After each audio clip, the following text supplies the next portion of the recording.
Welcome to today's episode of our exploration into humanity's ancient past. Close your eyes for a moment and imagine yourself standing in the East African savanna 200,000 years ago. The sun beats down mercilessly on cracked earth. You're part of a small band of early humans, perhaps 30 people at most, clinging to survival in an unpredictable world. Your tools are made from local stones. Your food comes from whatever you can hunt or gather within a day's walk of your temporary shelter. You know only the faces around your campfire, the landmarks of your immediate territory, and the rhythm of the seasons that determine whether you'll eat or starve. Now imagine this. In your hand, you hold a piece of volcanic glass obsidian so sharp it can cut through hide like water. So beautiful, it seems to capture starlight in its black depths. But here is the extraordinary thing. The nearest volcano where this stone could have formed is over 160 kilometers away. You've never seen that volcano. Neither has anyone in your group.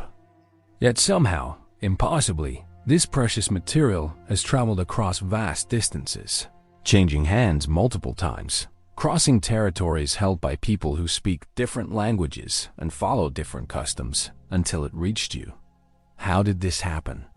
How did our ancestors, living in small, isolated groups with no maps, no written language, no wheels or pack animals, create networks of exchange that spanned entire continents?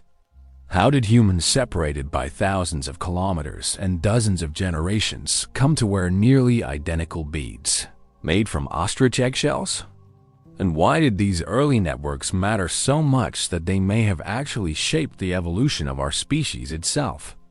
This is the story of humanity's first trading routes, a tale of survival, innovation, and connection that began long before cities or civilizations, before agriculture or writing, even before modern humans fully emerged. This is the story of how commerce made us human. Chapter 1. The First Exchange. The heat shimmers across the Baringo Basin in Kenya as the sun climbs toward its zenith. We stand 200,000 years in the past, in an era when the human family tree is far bushier than today, when multiple species of hominins share the African landscape. The figure crouching by the lakeshore belongs to Homo sapiens, our species, though whether this person would fully recognize us or we them remains an open question. Their hands, remarkably similar to ours, work with practiced precision, shaping a piece of volcanic glass into a cutting tool. This person is creating something archaeologists will one day call a levallois point, a sophisticated stone tool that requires planning, foresight, and considerable skill to manufacture. But the truly remarkable thing isn't the tool itself, it's the material. The obsidian being worked so carefully doesn't come from anywhere nearby. In fact, it has traveled an astonishing 166 kilometers from its source, passing through territories, changing hands, moving across a landscape where every stranger might be a threat. The Cibolo School roadside, as archaeologists now know this location, contains thousands of stone artifacts, and remarkably, 43% of them are made from obsidian. Even more intriguing, when scientists analyzed these tools using advanced geochemical techniques, they discovered something extraordinary. The obsidian came from 3 different volcanic sources, located 25, 140, and 166 kilometers away. The majority, however, derived from the most distant source. This wasn't random. This wasn't accidental. This was systematic movement of valuable materials across vast distances, evidence of humanity's first trading networks. But why? Why would these early humans go to such extraordinary lengths to obtain this particular stone? The answer lies in obsidian's unique properties. When fractured properly, volcanic glass produces edges sharper than the finest modern surgical scalpels. A fresh obsidian blade can have a cutting edge just 3 nanometers thick, about 30 times sharper than a steel razor. For people whose survival depended on efficiently processing animal carcasses, working hides, and fashioning tools for dozens of tasks, Obsidian represented a quantum leap in technological capability. Yet stone tools alone don't create trade networks. After all, many types of workable stone existed within closer range. What drove these earliest exchanges was something more profound: the recognition that certain materials possessed superior qualities worth traveling or trading for, and the social sophistication necessary to maintain relationships with distant groups. Think about what this required: the cognitive ability to remember where specific materials came from, even if you'd never been there yourself; the communication skills to negotiate with strangers; the trust to believe that giving something away today might result in receiving something valuable tomorrow; and the social organization to coordinate these exchanges across multiple groups. The evidence from Baringo suggests that by 200,000 years ago, early Homo sapiens had developed all these capacities. They weren't just surviving, they were networking. Small groups were connecting with other small groups, creating chains of exchange that spanned distances no single individual would travel in a lifetime. This was revolutionary. For the first time in the long history of life on Earth, a species was deliberately building social and economic connections that transcended immediate kinship groups and local territories. Consider the implications. A piece of obsidian traveling 166 kilometers would have changed hands multiple times. If we assume each group's territory covered roughly 30 to 40 kilometers, a reasonable estimate for hunter-gatherer ranging patterns, this material passed through at least 4 or 5 different groups before reaching its final user.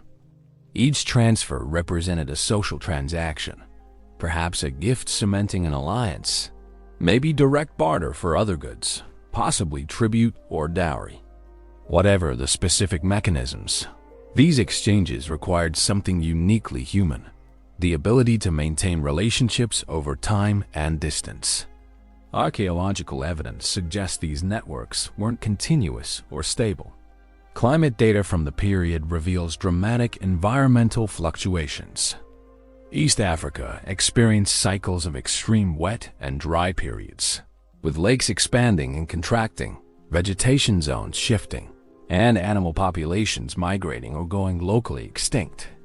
During favorable periods when resources were abundant, groups could afford the time and energy to maintain long-distance connections.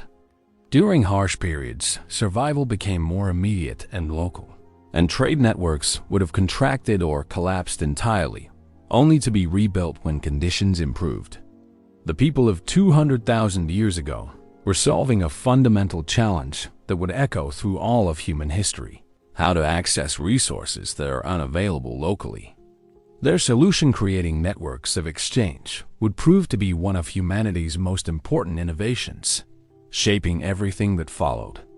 In the volcanic glass moving from hand to hand across the African landscape, we see the first stirrings of economics, diplomacy, and globalization.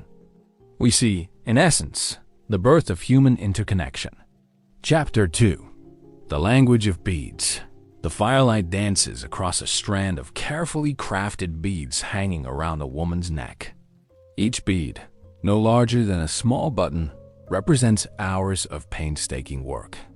They're made from ostrich eggshells, and they're beautiful, smooth, white, and perfectly uniform in size and shape.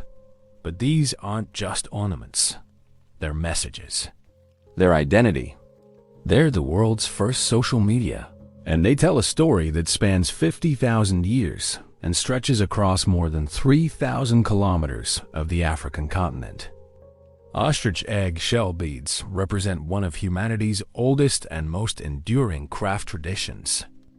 Unlike earlier personal ornaments, which might have been simple shells, animal teeth, or naturally occurring objects strung together, these beads required intentional manufacture.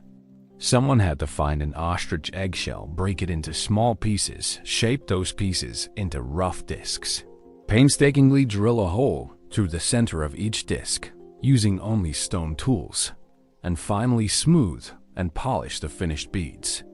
The entire process, from raw material to finished product, could take many hours for a single bead. A complete necklace might represent weeks of work. Why would anyone invest such enormous effort? The answer reveals something profound about human psychology and social organization.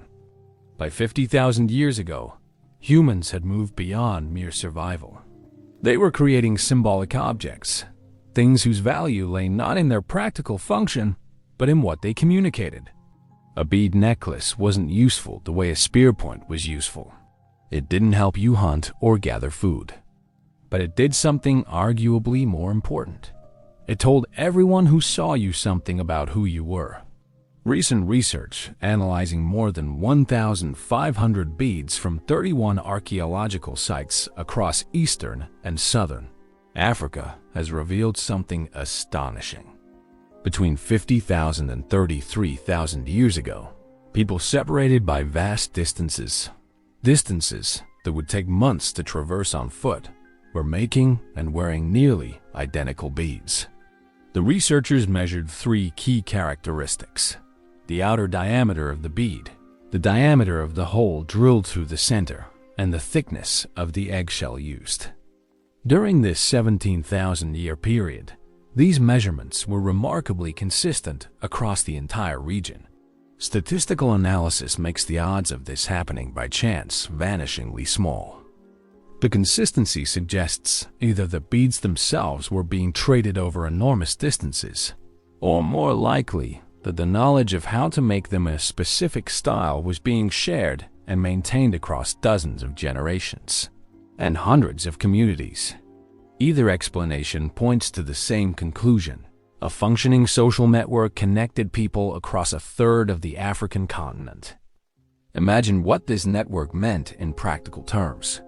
A person in what is now Kenya could meet a stranger from what is now Botswana, separated by over 3,000 kilometers, and recognize in the beads they wore a shared cultural practice. This recognition would have been immensely valuable in a world where strangers were dangerous. The beads served as a kind of passport, a visual identifier that said, "We share connections. We're part of the same network. We can trust each other enough to trade, to share information, to potentially intermarry." The beads also reveal something about the social organization necessary to maintain such networks. Creating and maintaining consistent styles across vast distances and long time periods requires communication, teaching, and cultural transmission. Young people had to be taught not just how to make beads, but how to make them in the right way, the way that would be recognized and understood by people they might meet hundreds of kilometers away. This implies a level of cultural standardization and cross-group communication that was previously thought to have emerged much later in human history. But perhaps most remarkably, these bead networks reveal how profoundly climate change has shaped human social patterns. Around 33,000 years ago, the pattern suddenly changed. The nearly identical beads that had been made across Eastern and Southern Africa for 17,000 years abruptly diverged. In Southern Africa, the bead-making tradition disappeared almost entirely for thousands of years, while in Eastern Africa, it continued, but in modified forms. What happened? Climate data provides the answer. A major shift in global climate patterns caused the tropical rain belt to move southward. Eastern Africa, which had been relatively wet, became much drier. The vast Zambezi River catchment that lies between Eastern and Southern Africa experienced massive increases in rainfall, leading to extensive flooding. Rivers that were once crossable became impassable barriers. Wetlands expanded. The geography itself changed, and with it, the social networks that had spanned the continent fractured and dissolved. The bead evidence shows us that early human social networks weren't just cultural constructs, they were intimately tied to environmental conditions. When climate allowed it, when rivers could be crossed and territories traversed, networks flourished.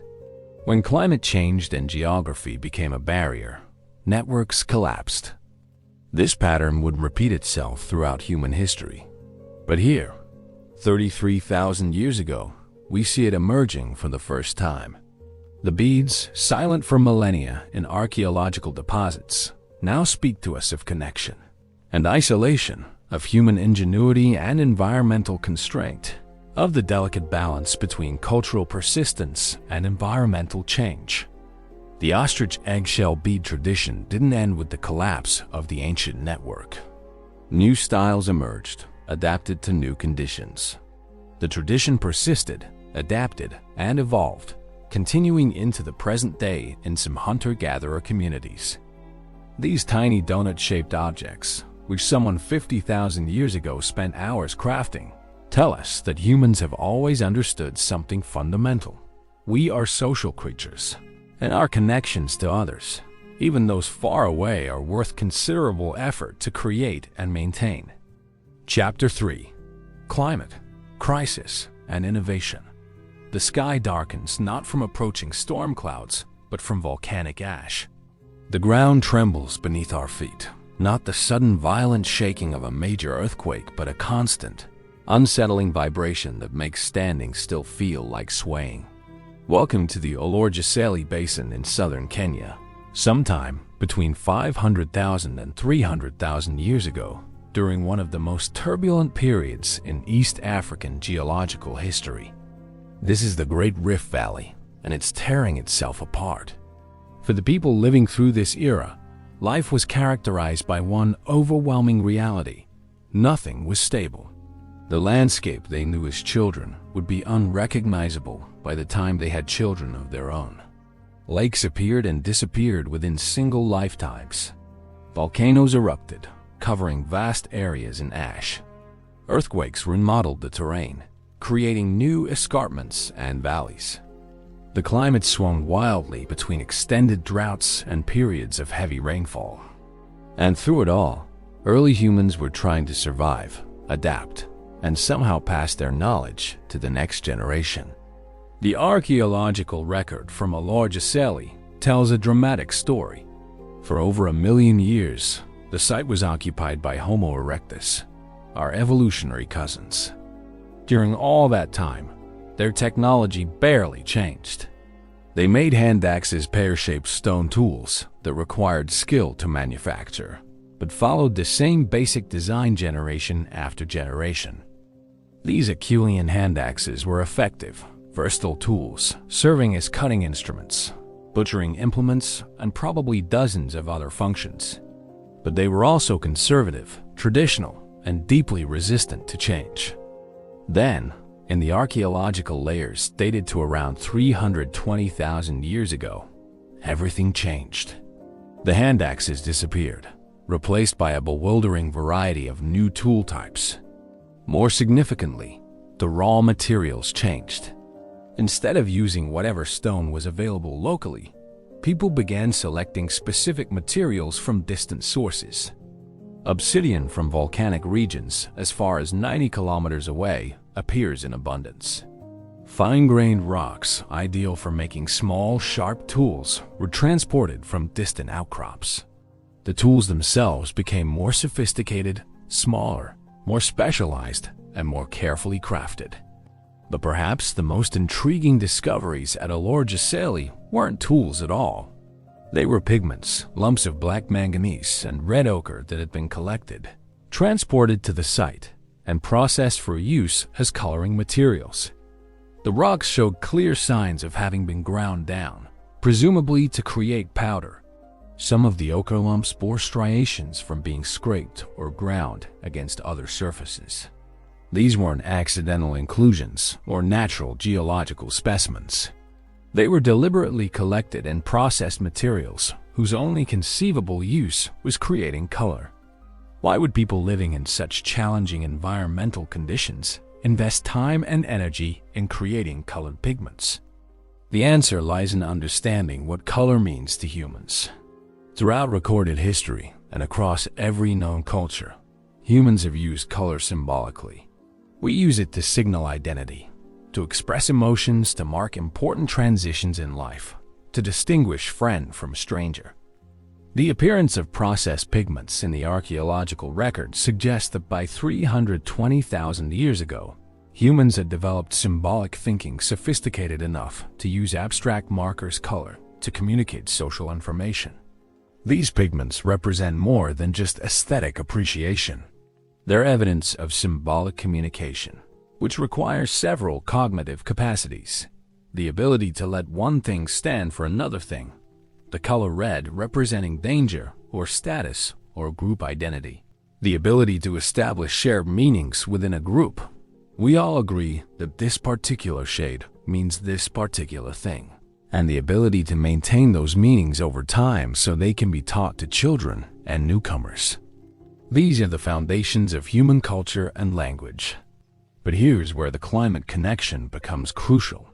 When researchers analyzed the faunal remains, the animal bones from Olorgesailie, across this transition period, they discovered that 85% of mammal species experienced local extinction. The environment wasn't just changing. It was being completely restructured. Animals that had lived in the region for hundreds of thousands of years disappeared. New species moved in. The plants changed.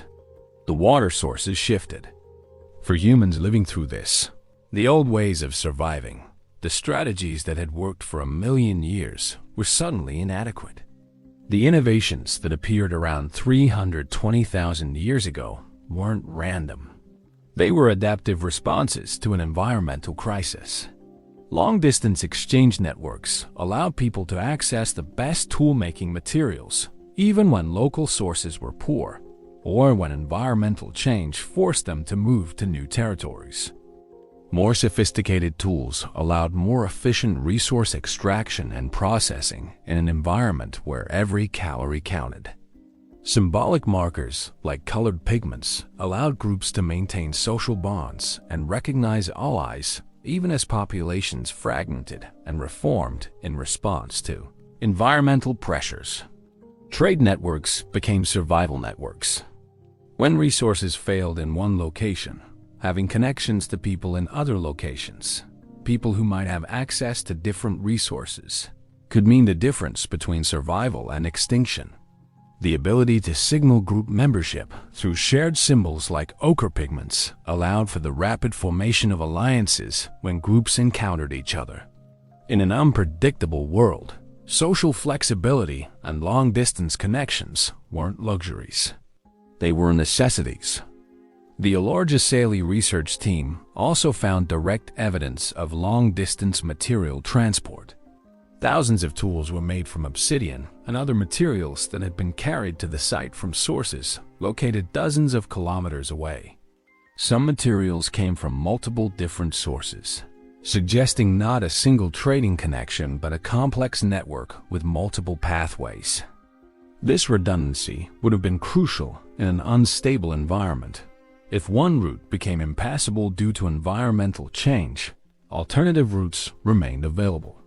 Modern humans, with our global supply chains and instant communication, rarely think about the environmental factors that shape our social networks. But for our ancestors in the Great Rift Valley, the connection was impossible to ignore. The same tectonic forces that made the landscape unstable also created volcanic sources of superior tool-making materials. The same climate variability that made survival challenging also created different ecological zones within relatively short distances, making exchange networks valuable. Crisis and opportunity were intimately intertwined.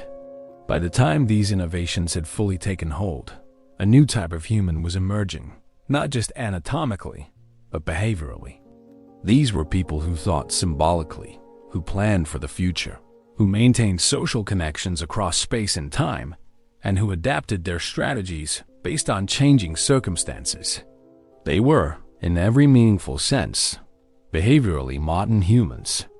And trade networks, those connections that allowed materials, ideas, and innovations to flow between groups, were central to that transformation. Chapter 4. The Obsidian Highways imagined holding a piece of obsidian up to the light. The volcanic glass seems to glow from within, its translucent edges glinting like captured starlight. Depending on the source, it might be jet black, smoky gray, or even display bands of reddish brown. Some pieces contain tiny crystalline inclusions that create a mesmerizing shimmer. For ancient peoples, this material must have seemed almost magical, a stone that could be shaped into tools sharper than anything else available, yet beautiful enough to be treasured as ornament and status symbol. Obsidian's unique properties made it one of the most sought-after commodities in the prehistoric world, and its movement can be traced with remarkable precision. Each volcanic source has a distinctive chemical signature-specific ratios of trace elements like rubidium, strontium, zirconium, yttrium, and niobium that act like fingerprints.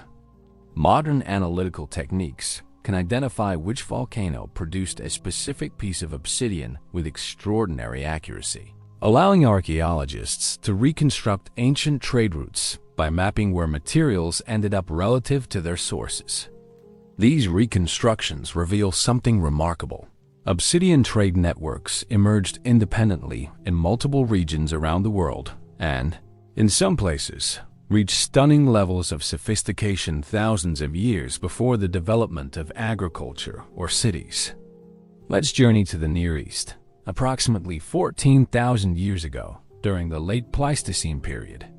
The world is emerging from the last ice age, and in the region spanning modern Turkey, Syria, Iraq, and the Levant, hunter-gatherers are developing increasingly complex societies. Several major obsidian sources existed in this region. The volcanic zones of Cappadocia in central Turkey produced multiple varieties of high-quality obsidian. Further east, the region around Bingöl, also in Turkey, offered another major source. These volcanic centers became the nodes of extensive trade networks. By analyzing obsidian artifacts from dozens of archaeological sites, researchers have reconstructed how these networks evolved over thousands of years. Initially, around 14,000 years ago, obsidian circulation was limited but still impressive. Hunter-gatherer groups obtained obsidian from sources as far as 200 to 300 kilometers away. This meant that even highly mobile foraging societies were maintaining connections that stretched well beyond their immediate territories. As climate warmed during the transition into the Holocene period, and as human populations became increasingly sedentary, these networks expanded dramatically. By 10,000 years ago, during the pre-pottery Neolithic A period, obsidian was flowing along well-established routes. Cappadocian obsidian dominated the western regions, while Bingöl obsidian was preferred in the east. But here's the interesting part. The networks weren't strictly territorial. Small quantities of Bingöl obsidian appeared in western sites, and Cappadocian material turned up in the east. People were maintaining multiple connections, creating redundancy in their supply networks, and probably using these connections for social and political purposes beyond simple material exchange. The true fluorescence of obsidian trade came during the pre-pottery Neolithic B period, roughly 8,500 to 7,000 years ago. This was the era when farming was spreading throughout the region, when permanent villages were being established, and when human population density was increasing dramatically. The obsidian trade networks responded by becoming more elaborate, more extensive, and more sophisticated. Major settlements like Ketalyük in central Turkey, Tel Abu Herrera on the Euphrates, and Ain Ghazal in Jordan emerged as trading hubs. These sites weren't just consumers of obsidian. They were redistributors. Ketalyük, located near Cappadocian obsidian sources, served as a collection and distribution point. Obsidian was worked into tools at the site, and both raw material and finished tools were traded to other communities. Tel Abu Herrera occupied a strategic position on the middle Euphrates River, serving as a bridge between eastern and western networks. Materials flowing in both directions passed through such intermediary sites, which profited from their geographic positions. The sophistication of these networks is demonstrated by the fact that obsidian from specific sources could be found hundreds of kilometers away in consistent patterns. Cappadocian obsidian traveled down the Levanten corridor, reaching sites near the Dead Sea and even into the Sinai Peninsula. Obsidian from Anatolia was traded to Cyprus, requiring sea voyages. Some Cappadocian obsidian even reached Mesopotamia, traveling over 1,000 kilometers from source to final destination. What's particularly fascinating is how these networks adapted to social and environmental changes. Around 6,500 years ago, new coastal trade routes opened up along the Levanten coast, areas that had previously been forested and sparsely populated. This created alternative pathways for obsidian distribution, reducing the importance of interior sites that had previously enjoyed near monopolies on trade. The networks became more reticulated, more web-like, with multiple routes connecting the same regions. This increased competition, but also increased reliability and reduced the ability of any single community to control the flow of this valuable material. The obsidian trade also reveals something about how technological knowledge spread. Different regions developed distinctive methods of working obsidian into tools. These techniques can be identified in the archaeological record by examining the waste flakes and rejected pieces left behind during tool manufacture. By tracking these technological signatures, researchers have shown that not only was obsidian moving along trade routes, but craftspeople with specialized knowledge were also traveling, setting up workshops in multiple locations and teaching their techniques to apprentices in different communities. In some cases, we can even identify individual workshops. At the site of Ketelyuk, researchers found workshop areas with huge quantities of obsidian debris from tool manufacture, along with finished and partially finished pieces.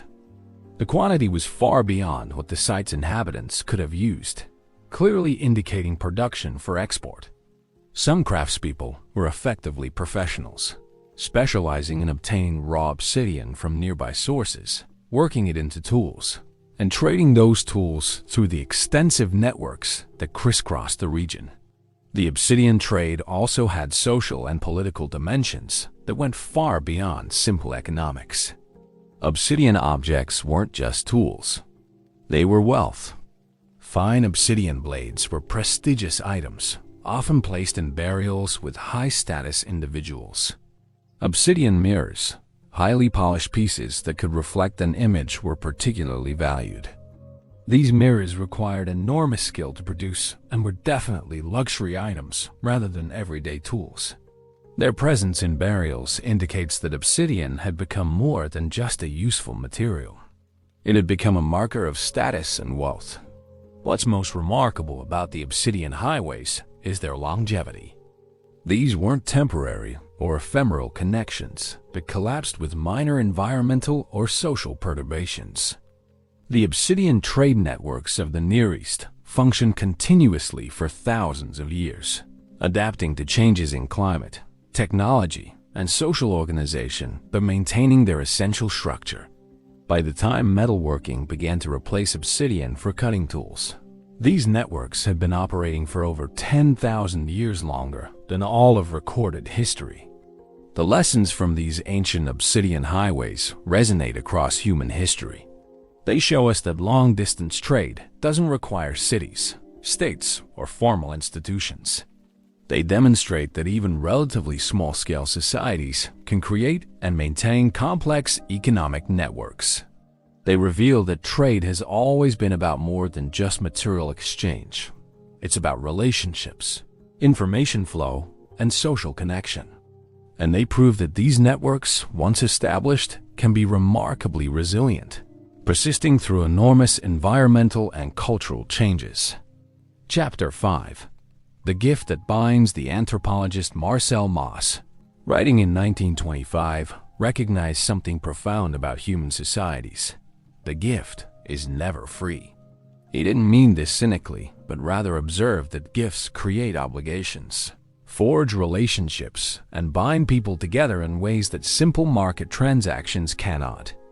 To understand the earliest trade networks, we must understand that much of what we call trade in prehistoric contexts probably looked less like modern commerce and more like elaborate systems of gift-giving.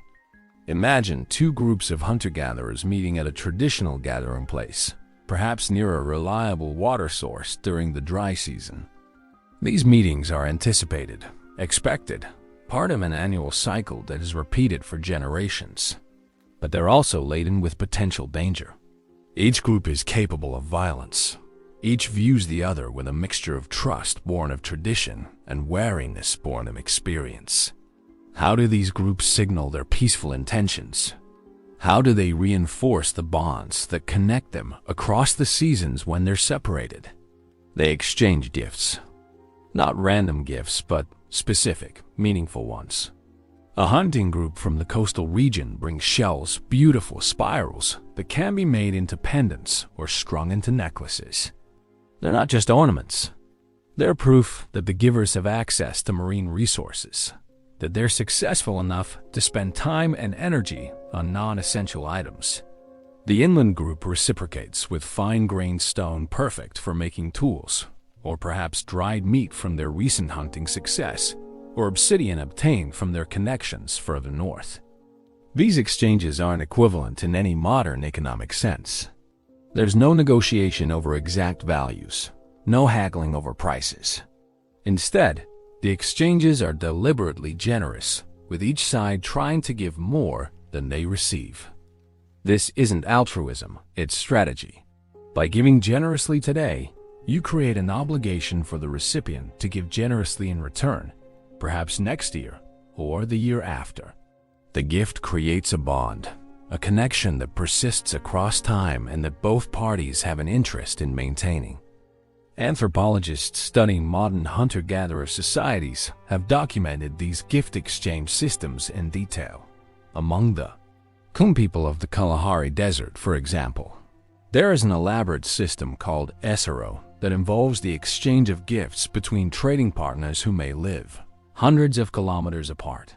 These partnerships are formalized, often across generations, with children inheriting their parents' trading relationships. The gifts exchange beads, tools, ornaments serve multiple functions. They're insurance against local resource failures if your territory experiences drought. Your trading partners in regions with better conditions will share. They maintain social bonds that can be activated for marriage alliances or conflict resolution, and they create a network of social obligations that reduces the risk of violence between groups. Archaeological evidence suggests similar systems operated in the deep past. The patterns we see in the distribution of materials like obsidian, shell beads, and high-quality toolstone match what we'd expect from gift exchange networks rather than market-based trade. Materials don't concentrate in the wealthiest or most powerful sites, as they would in systems based on accumulation and display of wealth. Instead, they disperse relatively evenly across settlements, suggesting that access to exotic materials was based on social connections rather than economic power. The ochre and manganese pigments found at sites like Olorgesailie might have played a crucial role in these gift exchange systems. Processing these materials to create colored powders required effort, and the resulting pigments could have been mixed with fat or other binders to create paint. What was this paint used for? Most likely for body decoration. Anthropological evidence from around the world shows that hunter-gatherers use body paint for numerous social functions, marking group identity, indicating social status or role, preparing for ceremonies, and signaling peaceful intentions during encounters with other groups. If you are meeting strangers and you want to signal that you are part of the same broader social network, one way to do that is to wear the same distinctive patterns or colors. Shared decorative styles, whether in body paint, beaded ornaments, or other forms of personal adornment, serve as a kind of cultural passport. They tell others, I'm part of your world, I follow the same customs. We can interact safely. The investment in creating and maintaining these decorative traditions makes sense only in the context of long-distance social networks where such signals are valuable. The gift exchange interpretation also helps us understand why certain materials traveled such enormous distances. It is not that people needed obsidian so desperately that they were willing to travel 200 kilometers to get it. There were usually adequate local alternatives for most practical purposes. Rather, obsidian from distant sources was valuable precisely because it was exotic, because obtaining it demonstrated that you had connections, that you were embedded in social networks that stretched across vast territories. This is why the most labor-intensive and carefully crafted items often traveled the furthest. A simple, functional tool might be made from whatever stone was locally available. But a beautifully crafted blade, requiring hours of skilled work, made from obsidian that came from a source hundreds of kilometers away, that was a gift worthy of cementing an important relationship. It said, "You are worth this effort. Our connection is valuable." These gift exchange networks also served as information networks. When groups met to exchange gifts, they also exchanged news, stories, and knowledge. If a group's territory had been ravaged by drought, their trading partners in other regions would learn about it. If a particular area had experienced unusual abundance, word would spread. If someone had discovered a new tool-making technique or found a new source of valued materials, that information would flow along the same routes as the physical gifts. This information exchange was enormously valuable in an unpredictable world. Knowing where resources were abundant, where they had failed, where dangers lurked, and where opportunities existed could mean the difference between survival and extinction. The gift exchange networks that ostensibly move materials were simultaneously moving the social intelligence that allowed groups to make informed decisions about where to go, whom to ally with, and how to adapt to changing conditions. There's also evidence that these networks facilitated the movement of people, not just things. Genetic studies of ancient populations reveal patterns of gene flow between groups, evidence of intermarriage and migration. These movements almost certainly followed established trade routes. If your group had gift exchange relationships with groups in other territories, those relationships could be leveraged for marriage alliances, for taking in refugees when disasters struck, or for allowing individuals to move between groups. The networks that moved obsidian and shells also, occasionally, moved people. The brilliance of gift exchange systems is their flexibility and resilience. Unlike market-based systems that collapse when economic conditions deteriorate, gift exchange networks actually become more important during times of stress. When resources are scarce, having obligations you can call in, having trading partners in other regions who owe you gifts becomes crucial. The networks strengthen under pressure rather than breaking. This principle would operate throughout human history. From the potlatch ceremonies of the Pacific Northwest, where chiefs competed to give away the most wealth, to the Kula Ring of the Trobriand Islanders, where ceremonial objects circulated through elaborate gift-giving cycles, to the modern social networks we maintain today, the fundamental logic remains the same. Relationships have value, and gifts, or their modern equivalents, are how we build and maintain those relationships. Understanding prehistoric trade as primarily gift exchange rather than market commerce fundamentally changes how we think about early human social organization. These weren't isolated bands struggling to survive in isolation. They were nodes in extensive social networks, networks maintained through regular exchanges that were simultaneously economic, social, and political. The first trading routes weren't roads or paths. They were relationships, carefully cultivated and maintained across generations. And those relationships, as much as any technology or tool, are what made us human. Chapter 6. Rivers, seas, and first sailors' water can be a barrier or a highway. For most terrestrial animals, rivers and seas represent obstacles, dangerous edges to their territories that limit their movement and isolate populations. But humans, with our remarkable capacity for innovation, have long recognized that water, properly engaged with, offers not barriers, but opportunities. The story of humanity's first trading routes is incomplete without understanding how we learned to use rivers and eventually seas as pathways for transporting goods and connecting distant peoples. The earliest evidence of maritime trade comes from surprisingly ancient times.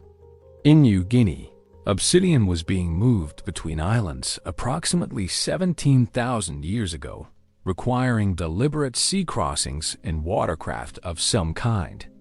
This wasn't coastal sailing, where land was always visible. This was open water navigation across distances that required planning, skill, and specialized technology. Even more remarkably, the movement of obsidian and other materials in the Southwest Pacific region suggests that by 3,000 years ago, Austronesian peoples had developed sophisticated seafaring technologies that allowed them to establish trade networks spanning thousands of kilometers across the Pacific and Indian Oceans. But let's focus first on rivers, which offered the earliest and most accessible aquatic highways. Rivers provided natural corridors through otherwise difficult terrain. Following a river valley, ancient traders could navigate through forests, across plains, and even through mountainous regions with relative ease. The Danube, Europe's second longest river, served as a crucial trade route from at least 35,000 years ago, connecting communities across vast distances and facilitating the exchange of materials, technologies, and ideas. In the ancient Near East, the Tigris and Euphrates rivers weren't just sources of water for the first agricultural societies. They were highways of commerce.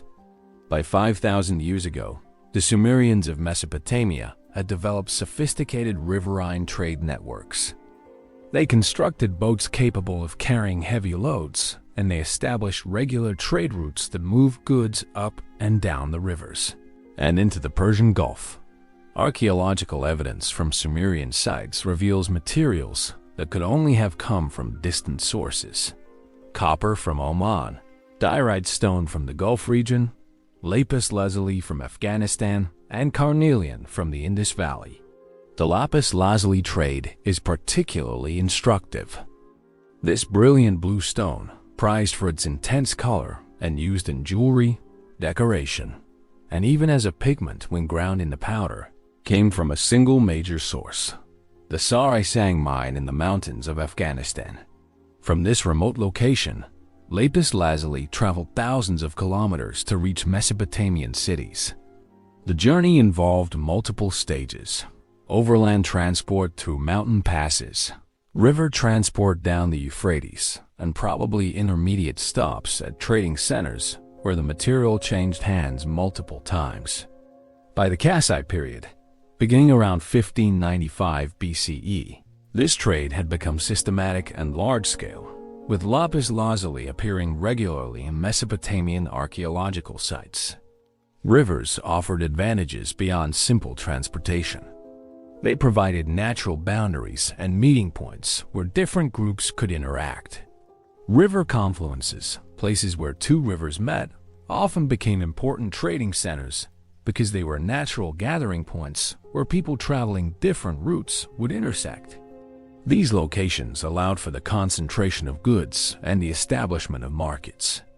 Some of the earliest urban centers in human history emerged at strategic river locations precisely because of their importance to trade networks. The Nile River in Egypt exemplifies the transformative power of riverine trade.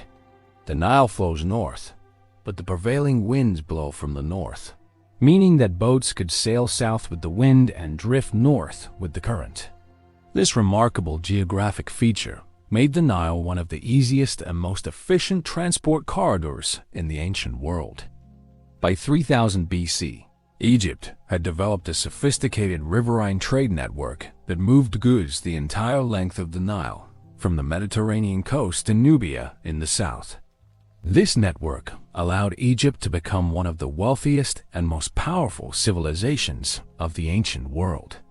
Egyptian trading networks weren't limited to the Nile. Red Sea ports connected Egypt to the fabled land of Punt, probably located in modern Eritrea or Somalia, from which came exotic goods including incense, myrrh, ebony, and gold. These maritime expeditions required larger, more seaworthy vessels than rivercraft, and they represented a significant technological achievement. Wall paintings from Egyptian tombs depict these trading expeditions in detail, showing large boats with square sails and numerous oarsmen making the dangerous journey down the Red Sea. The transition from river to sea trade represented a quantum leap in capability and risk. Rivers, while they had their dangers, were relatively predictable. Currents flowed in known directions, depths could be sounded and remembered, and landmarks provided navigation aids. The open sea was different, vast, changeable, and unforgiving of mistakes. Sailing the open ocean required not just boats, but navigation techniques, understanding of winds and currents, and the courage to venture beyond sight of land. The Mediterranean Sea became one of humanity's first true maritime trading networks. By 3000 BCE, people were sailing between the islands and peninsulas that dot this complex body of water. The island of Melos became famous as a source of obsidian, which was traded throughout the Aegean region.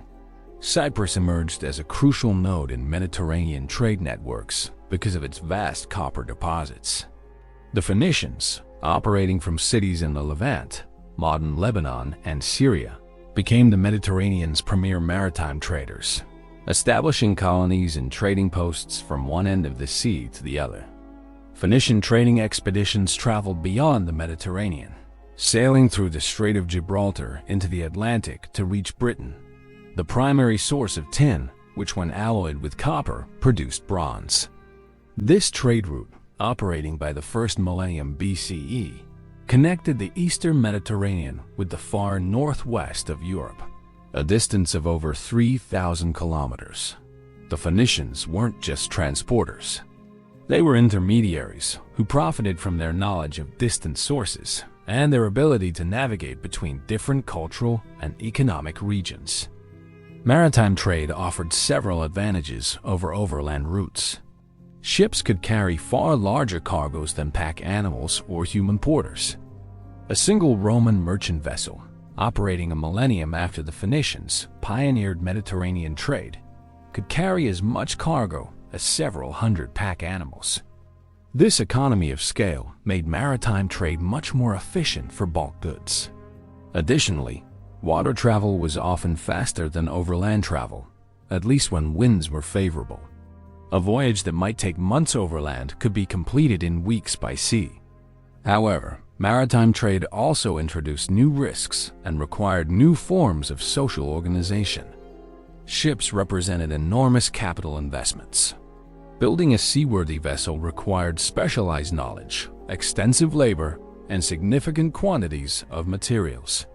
Ships needed cruise people with specialized skills in navigation, sailing, and cargo management.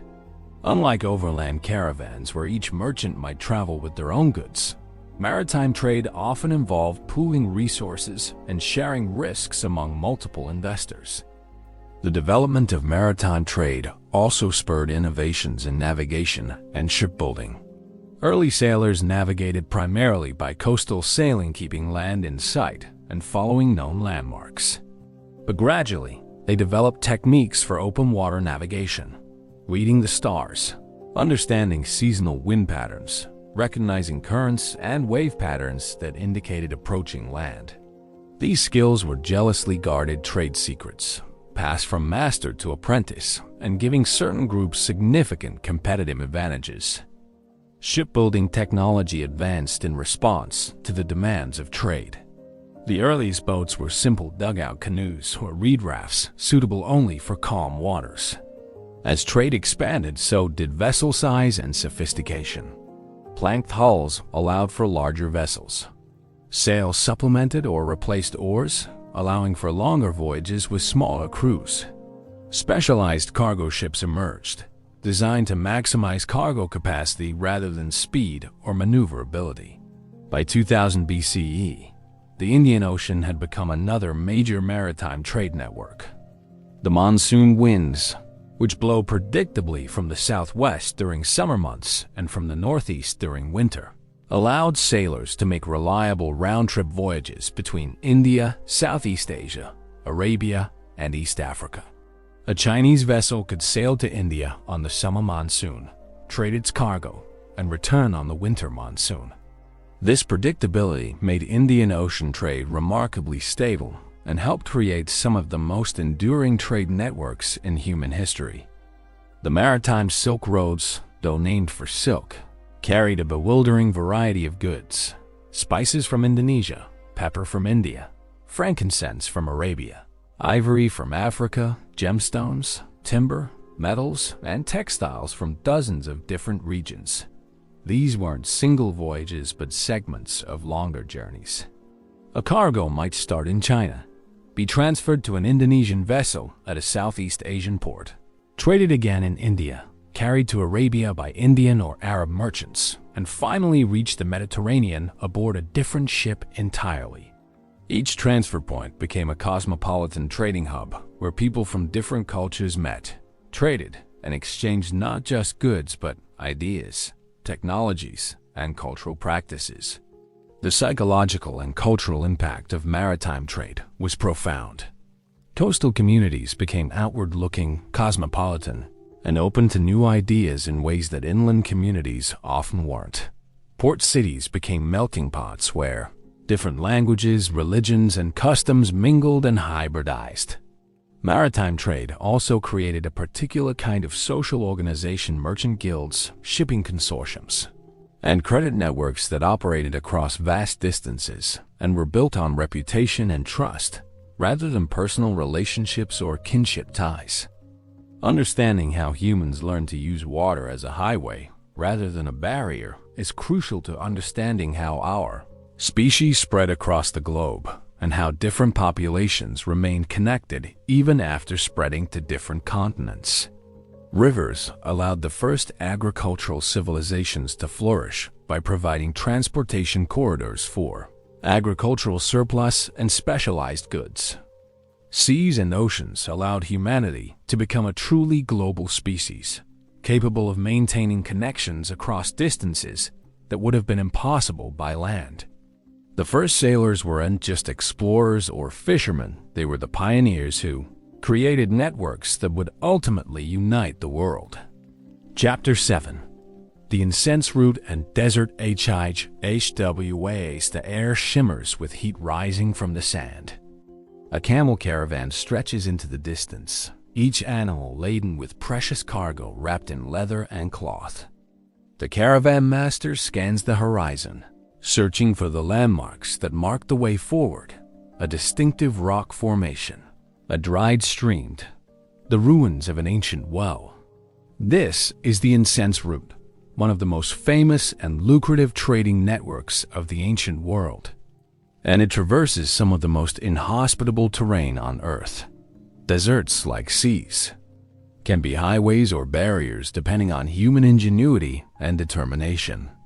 The trading routes that cross the Arabian Peninsula, the Sahara Desert, and the great arid expanses of Central Asia demonstrate humanity's ability to turn obstacles into opportunities. These desert highways moved some of the most valuable commodities in the ancient world and connected civilizations that would otherwise have remained isolated from each other. The Incense Route, operating from approximately 1000 BCE to 300 CE, was the economic lifeline of the Arabian Peninsula.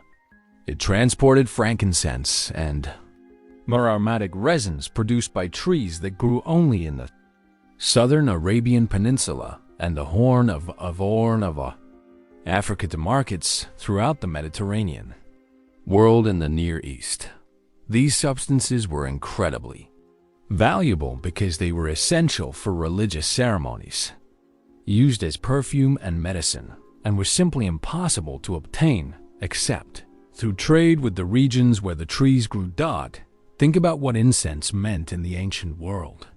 This was an era before understanding of germ theory, when cities were crowded, sanitation was limited, and pleasant smells were rare and valuable. Incense could mask unpleasant odors, but more importantly, it was central to religious practice. In temples throughout the Mediterranean and Near East, incense was burned as offerings to the gods. The smoke rising toward the heavens was believed to carry prayers upward. Religious ceremonies without incense were unthinkable. This religious significance created a steady, essentially inelastic demand. People would pay extraordinary prices because the alternative was to displease the gods.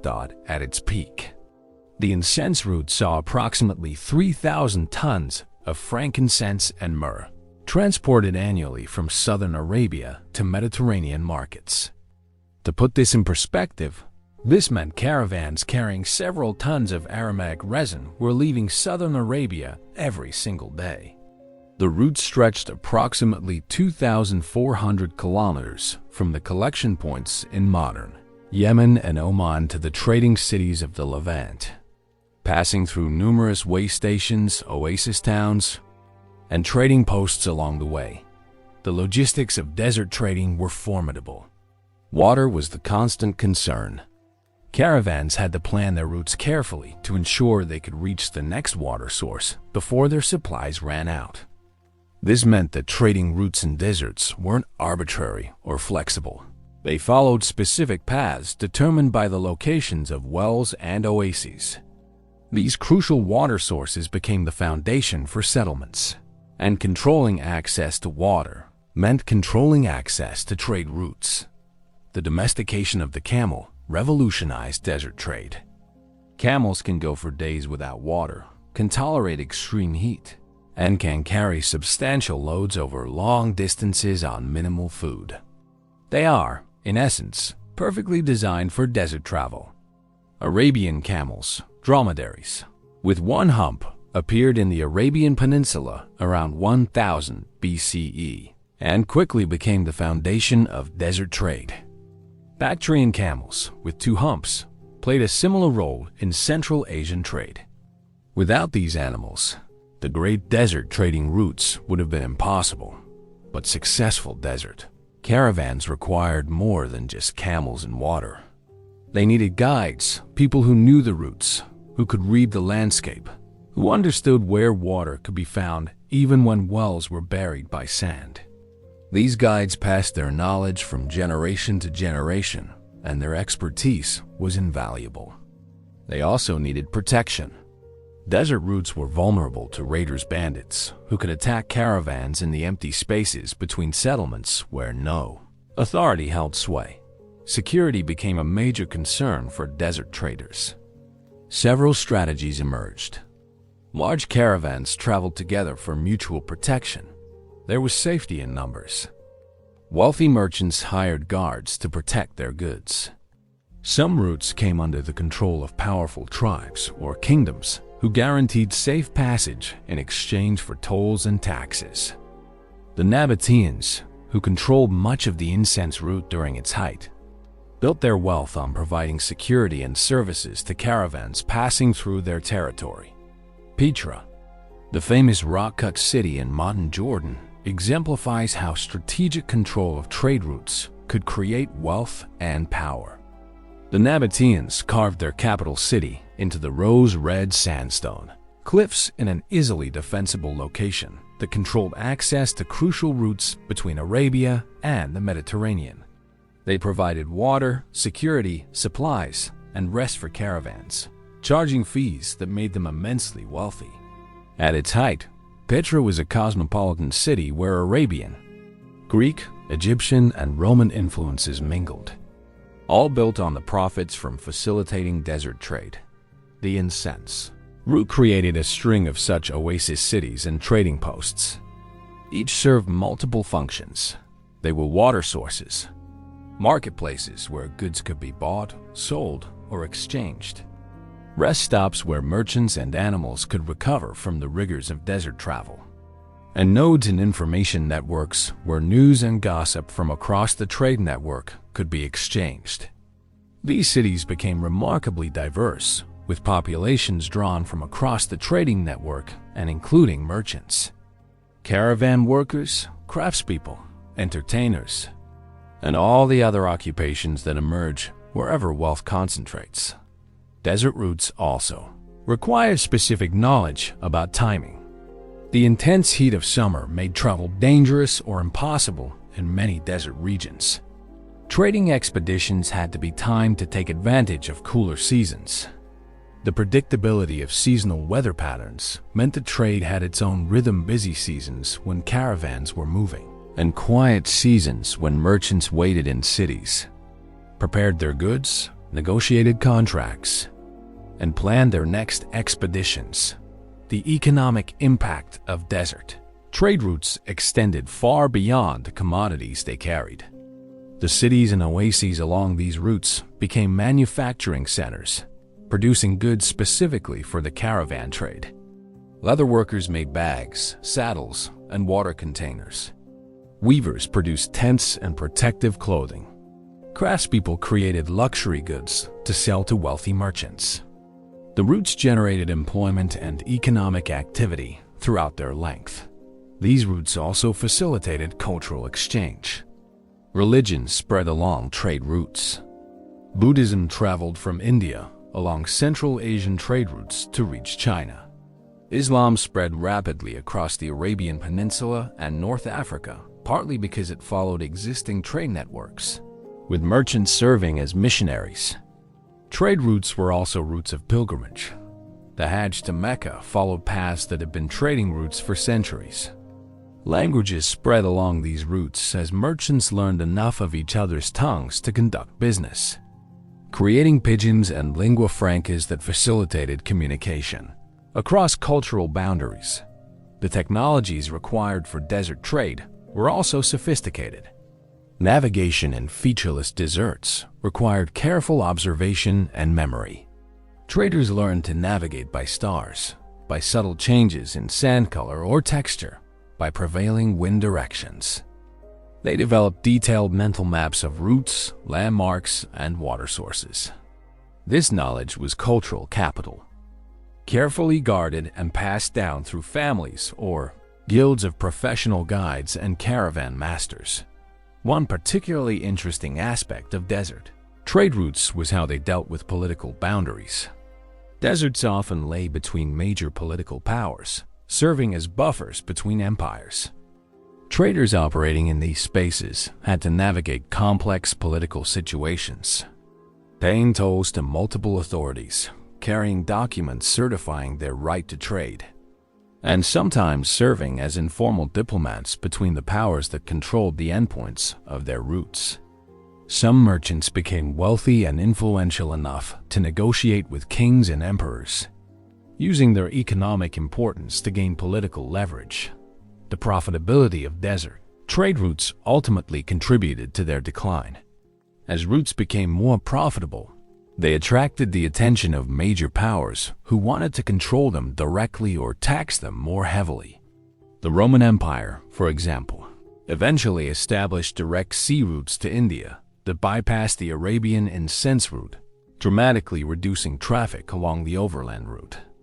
By the early centuries CE, the great incense caravans were declining, victims of their own success in making the products they carried so valuable that others sought alternative routes to obtain them. But while individual routes might rise and fall, the pattern they established of using trade networks to connect across seemingly impassable terrain would persist. Trans-Saharan trade routes, carrying gold, salt, and slaves, would flourish in the medieval period. Central Asian routes would become the famous Silk Roads. Desert highways demonstrated that with sufficient motivation, knowledge, and technology, humans could create trading networks anywhere, turning the most hostile environments into highways of commerce and cultural exchange. The empty spaces weren't barriers, they were simply challenges waiting to be overcome. Chapter 8. Mountains, passes, and Highland routes stand at the base of a mountain and look up. The peaks disappear into clouds, their slopes covered in dense forest giving way to bare rock at higher elevations. For most of human history, mountains represented formidable barriers, regions of extreme weather, difficult terrain, and danger at every turn. Yet mountains also contained resources that lowland dwellers needed: metals, rare stones, timber from specialized trees, and medicinal plants that grew nowhere else. The challenge was getting these resources out of the mountains. and into the hands of people who wanted them. Highland trading routes represent some of the most impressive achievements in the history of human commerce. Moving goods through mountain terrain required specialized knowledge, physical endurance, and technologies adapted to extreme conditions. Yet from the earliest times, humans created trading networks that spanned mountain ranges, connected highland and lowland communities, and transported goods over passes that modern travelers find challenging even with paved roads and motorized transport. One of the oldest and most important highland commodities was tin. Bronze, the metal that gave its name to an entire age of human history, is an alloy of copper and tin. Copper was relatively common in the ancient world, found in accessible deposits in many regions. Tin was rarer and more difficult to obtain. The richest tin deposits in the ancient Mediterranean world were in Cornwall and Devon. In the far southwest of Britain, a region of rugged coastline, moors, and hills far from any of the great civilizations that needed the metal, the tin route, operating during the first millennium BCE, connected these British sources with markets in Greece, Rome, and beyond.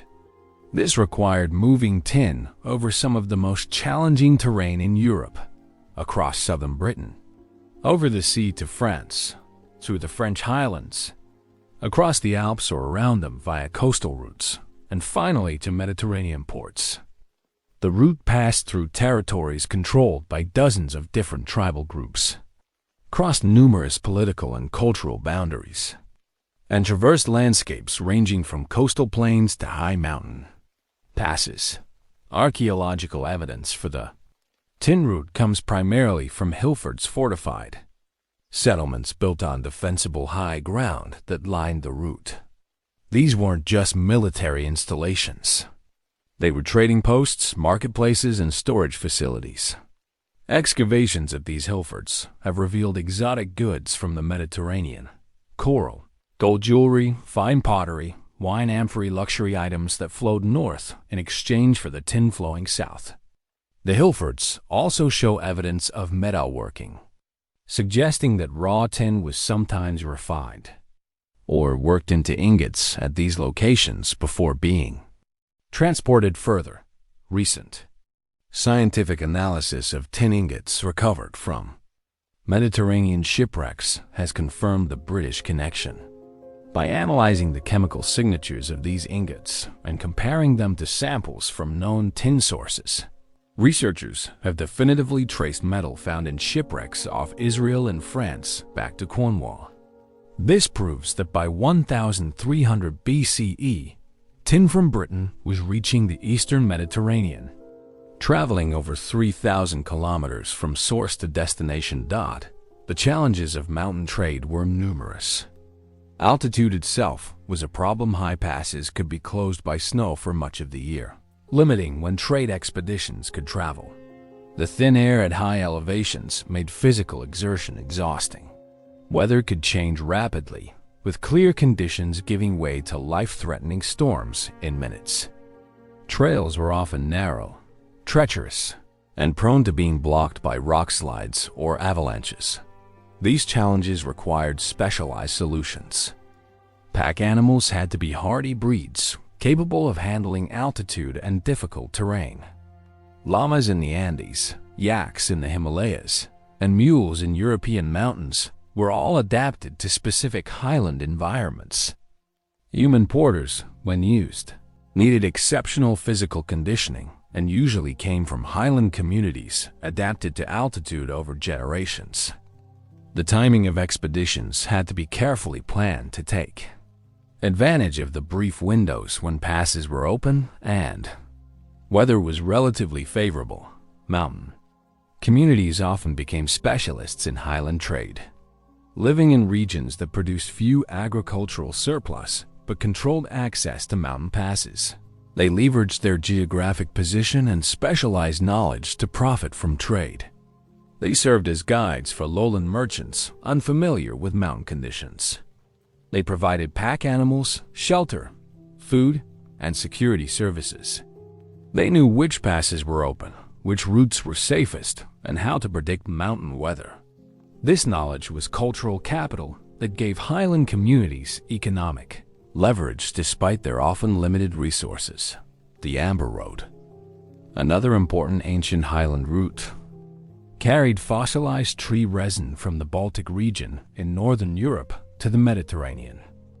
Baltic amber was prized for its beauty and supposed medicinal properties. During Roman times, amber was sufficiently valuable that dedicated trade routes carried it over 1,500 kilometers from collection points on the Baltic coast through the highland regions of Central Europe to Roman markets. The main routes passed through Austria, Hungary, and Slovenia, mountainous terrain requiring specialized transport and trading arrangements. The Roman geographer and writer Pliny the Elder documented the amber trade in his Natural History, noting the extraordinary distances the material traveled and the high prices it commanded. Archaeological evidence from Roman sites shows that amber was worked into jewelry, small sculptures, and decorative objects. The quantities recovered suggest a substantial and systematic trade rather than occasional, opportunistic exchanges. Highland routes also played crucial roles in connecting different ecological zones. Mountains create dramatic vertical zonation. Different ecological communities exist at different elevations, each with distinctive plants, animals, and resources. A single day's travel in mountain terrain could pass through multiple ecological zones, each offering different products. This natural diversity encouraged trade between communities at different elevations. Lowland farmers traded grain for highland pastoralists' wool and meat, while both traded with forest communities for timber and with mining communities for metals and stone. The Andes Mountains in South America exemplify this vertical trading system. Andean cultures developed sophisticated networks connecting coastal, highland, and jungle regions. Dried fish and seaweed from the Pacific coast traveled to high-altitude communities. Potatoes and other high-altitude crops moved downward. Coca leaves from the eastern slopes of the Andes, growing in the transitional zone between mountains and Amazon jungle, were traded to highland communities where they were chewed to combat altitude sickness. This vertical integration created economic interdependence between communities in different ecological zones and required extensive trading networks and transportation systems. The Incas, when they established their empire, formalized and expanded these pre-existing trading networks.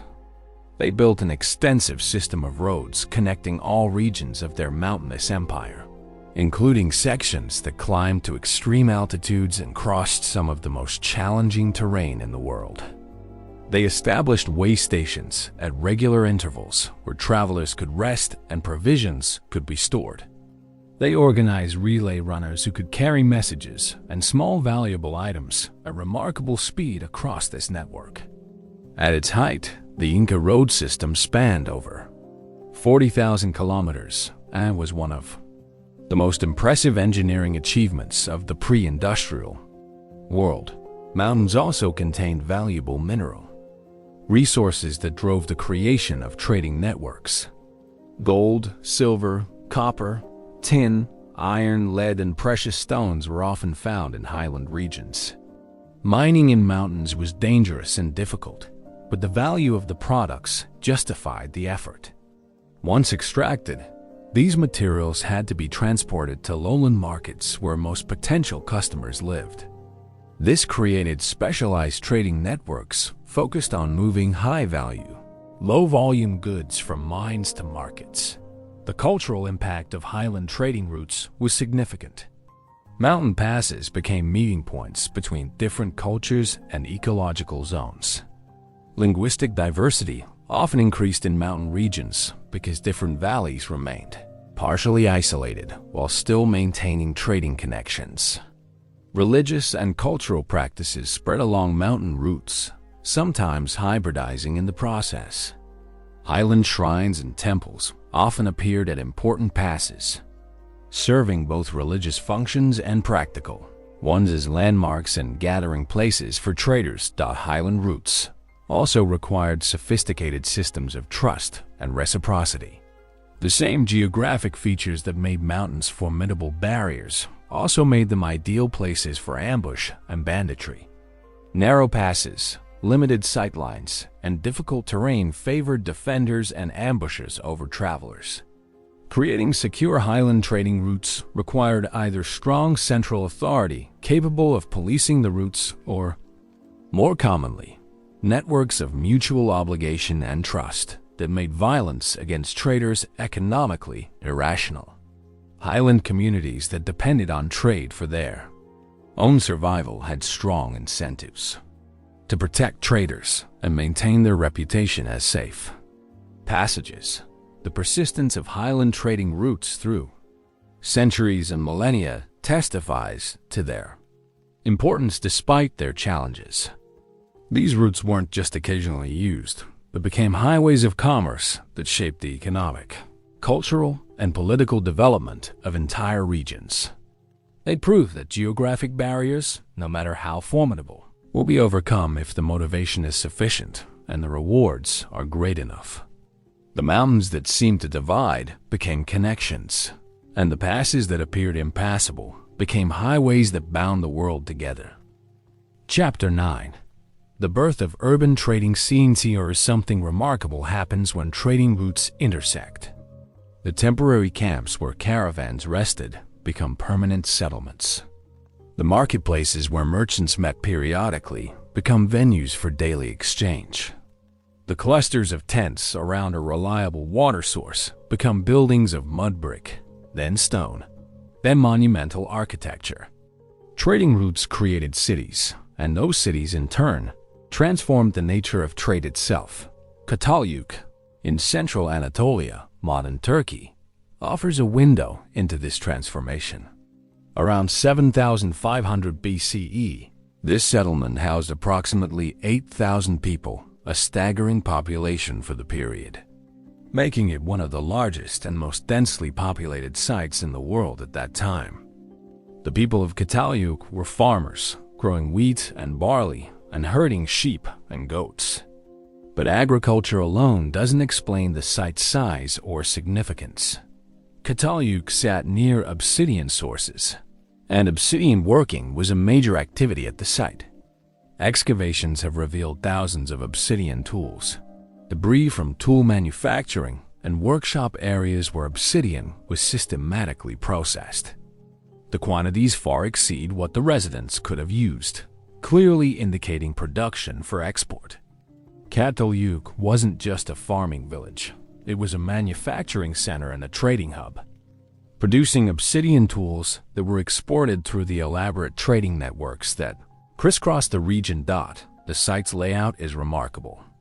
Houses were built adjoined to each other with no streets or lanes between them. People entered their homes through the roof and moved around the settlement by walking across rooftops.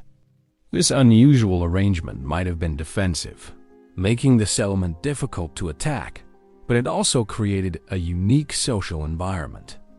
Privacy was limited, social interaction was constant, and the community functioned as an integrated whole rather than as individual households. This dense, interconnected settlement pattern might have been particularly suited to a population engaged in specialized production and trade, where cooperation and coordination were essential. Tel Abu Huraira, located on the Middle Euphrates River in Syria, represents another type of early trading center. This site was occupied continuously for thousands of years, from around 11,500 BCE to 7,000 BCE, spanning the transition from hunting and gathering to full agriculture. Its strategic location on the Euphrates meant that trade routes, moving both north-south and east-west, passed through or near the settlement. Obsidian from multiple sources appears in the archaeological deposits, along with other exotic materials, indicating that the site participated in extensive trade networks throughout its long occupation. What's particularly interesting about Tel Abu Huraira is how it exemplifies the role of intermediary sites. Places that didn't produce highly valued commodities themselves, but profited from their position between producers and consumers. The residents could obtain obsidian from sources to the north and trade it to communities to the south, while simultaneously obtaining materials from the south, perhaps including grain once agriculture developed in Mesopotamia, and trading them to the north. Being a middleman in trading networks could be as profitable as being a producer. As trading centers grew, they developed specialized economic functions. Some became primarily manufacturing centers, like Cataluyuk with its obsidian industry. Others focused on storage and redistribution, collecting goods from surrounding territories and parceling them out to traders heading in different directions. Still others specialized in finance and administration, with merchants who arranged trades without necessarily handling the goods themselves. This specialization increased economic efficiency, but also created interdependence. No single city was self-sufficient, and all depended on the continued functioning of trade networks. The emergence of writing appears to be intimately connected with trade and urban development. The earliest writing systems, appearing in Mesopotamia around 3200 BCE, weren't used for literature or religious texts, but for accounting and administration. Clay tablets recorded transactions. So many jars of grain delivered, so many sheep received, so much interest owed on a loan. These were the birth records of written language. And they came into existence because trade had become so complex and involved so many parties that memory and oral agreements were insufficient. Consider what this meant. For thousands of years, trade had functioned based on memory, reputation, and personal relationships. If you promised to deliver goods next season in exchange for something received today, your word and your reputation were the only guarantees. But as trade networks expanded and became more complex, this system showed its limitations. How could you track transactions with dozens or hundreds of different parties? How could you maintain accuracy over seasons or years? How could you resolve disputes when memories differed? Writing provided the solution, creating permanent, external records that could be consulted, transferred, and used to settle disagreements. The famous complaint tablet to Ai Nasser, dated to around 1750 BCE, demonstrates how sophisticated commercial relationships had become. This clay tablet, found in Mesopotamia, records a customer's complaint about a copper delivery. The metal was apparently of inferior quality. Delivery was late, and the merchant had treated the customer's servant rudely. The tablet's very existence shows that commercial transactions had become formal enough to warrant written documentation, that quality standards existed and were being enforced, and that merchant reputations mattered enough that complaints were recorded and presumably affected future business relationships. Urban trading centers also developed new forms of social organization. Merchant guilds emerged to protect members' interests, set quality standards, and represent their profession to city authorities. Banking developed as merchants with surplus capital lent to those organizing trading expeditions. Insurance appeared, allowing merchants to spread the risks of long-distance trade. Legal systems evolved to handle commercial disputes. All these institutions, now taken for granted in modern economies, were innovations that emerged from the challenges and opportunities created by urban trading centers. These cities also became cosmopolitan in unprecedented ways. At a major trading hub like Babylon or Ur in Mesopotamia, you might encounter Egyptian merchants selling linen and papyrus, traders from the Indus Valley offering cotton textiles and precious stones, Arabian merchants with incense and spices, and Anatolian dealers in metals and obsidian. Multiple languages were spoken, different writing systems were used for different purposes, and various weights and measure systems had to be converted and reconciled. This diversity created challenges, but also Opportunities for cultural exchange and innovation. The physical infrastructure of trading cities was built around commerce. Marketplaces occupied prime locations, often near city gates where incoming caravans could directly access trading facilities. Warehouses provided secure storage for goods awaiting sale. Inns and caravanserais offered accommodation for traveling merchants. Craft workshops clustered in specific districts, creating the specialized neighborhoods that characterized ancient cities: the Potter's Quarter, the Metalworkers' District, the Textile Bazaar. This spatial organization made trade more efficient by reducing transaction costs and facilitating customer access to goods. Religious institutions in trading cities often played economic roles. Temples served as banks, storing valuables in secure sacred spaces where theft would incur divine punishment. Temple personnel included accountants who recorded deposits and withdrawals, loans and interest payments. Some temples engaged in trade directly, using their resources to finance trading expeditions and their sacred status to ensure favorable treatment in foreign lands. The distinction between economic and religious functions that seems natural to modern people would have seemed strange to ancient city dwellers, for whom prosperity and divine favor were intimately connected. Urban trading centers also developed distinctive diplomatic relationships. A city that depended on trade needed peace with its neighbors and safe passage for merchants. Treaties often included provisions guaranteeing merchant safety and defining trading rights. Cities exchanged ambassadors who served partly commercial functions, facilitating trade relationships and resolving disputes between merchants from different cities. Some cities formed commercial alliances, agreeing to preferential treatment for each, others merchants, or coordinating their policies toward other trading partners. The wealth generated by trade transformed urban landscapes. Successful merchants built impressive houses, donated to temples, and commissioned public works. City rulers taxed trade to finance armies, monuments, and administrative systems. The grandest architecture of ancient cities, the ziggurats of Mesopotamia, the pyramids of Egypt, the palaces of the Minoans, was built on wealth generated partly or primarily from trade. These monuments, in turn, attracted more traders by demonstrating the city's power, stability, and prosperity. But urban trading centers also created new vulnerabilities. A city dependent on trade was vulnerable to disruptions in its trading networks. War, climate change, or political instability in distant regions could strangle a city's economy even if the city itself remained secure.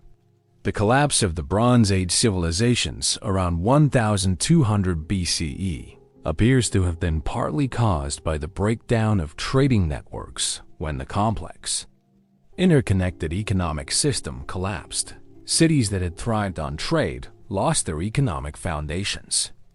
This pattern of increasing prosperity through trade, creating increasing vulnerability to trade disruptions, would recur throughout history. The transformation from temporary trading camps to permanent urban centers represents one of the most significant transitions in human history. Cities created by trade became centers of innovation, cultural exchange, and political power. They drew together people from different backgrounds, forced them to cooperate despite their differences, and created environments where new ideas could emerge and spread. The trading routes that created these cities, in turn, were transformed by them, becoming more organized, more efficient, and more central to human civilization than their creators could have imagined. Chapter 10. The Silk Roads and INTGRCIONIF. There's one trading network that has captured human imagination more than any other. It's the Silk Roads. The very name evokes images of camel caravans traversing vast deserts, of merchants exchanging goods in bustling markets, of exotic products traveling thousands of kilometers from east to west. But the Silk Roads were never a single road, and silk was only one of countless commodities that moved along these routes. The Silk Roads were, instead, a complex network of interconnected pathways that, at their height, linked virtually all of Eurasia into a single integrated economic and cultural system. The origins of the Silk Roads lie in the earlier, more fragmented trading networks we've already explored. Obsidian routes, tin routes, amber routes, incense routes, each connected specific regions and moved specific commodities. What made the Silk Roads different was their scope and integration. By the 1st century BCE, it became possible, at least in theory, for goods to travel continuously from China to Rome, passing through Central Asia, the Middle East, and the Eastern Mediterranean. This created, for the first time in human history, a truly transcontinental trading system, the Han Dynasty in China, which consolidated power around 200 BCE, began pushing westward into Central Asia. Their motivations were partly defensive, dealing with nomadic peoples who threatened China's borders, but also commercial. The Chinese knew that the lands to their west contained valuable products, especially the magnificent horses from the Fergana Valley, which were far superior to Chinese breeds for military purposes. Chinese expeditions into Central Asia opened contacts that would eventually extend all the way to the Roman Empire. The route that emerged started in Xi'an, then called Chang'an, the Chinese capital, and followed the Great Wall northwestward before turning west into Central Asia. It passed through the Gansu corridor, skirted the terrifying Taklamakan Desert, whose name supposedly means, "Go in and you won't come out," crossed the Pamir Mountains, the roof of the world, and descended into Afghanistan and Persia. From there, multiple routes led to the Levantine coast and Mediterranean ports, where goods could be loaded onto ships for transport throughout the Roman world. The distances were staggering. The full route from Shan to Rome covered approximately 6,500 kilometers, and no individual merchant made the entire journey. Instead, the Silk Roads functioned as a relay system. Chinese merchants might travel to Central Asian oases like Kashgar or Samarkand and sell their goods to Central Asian merchants, who would transport them further west and sell to Persian merchants, who would sell to Levantan merchants, who would finally sell to Roman buyers.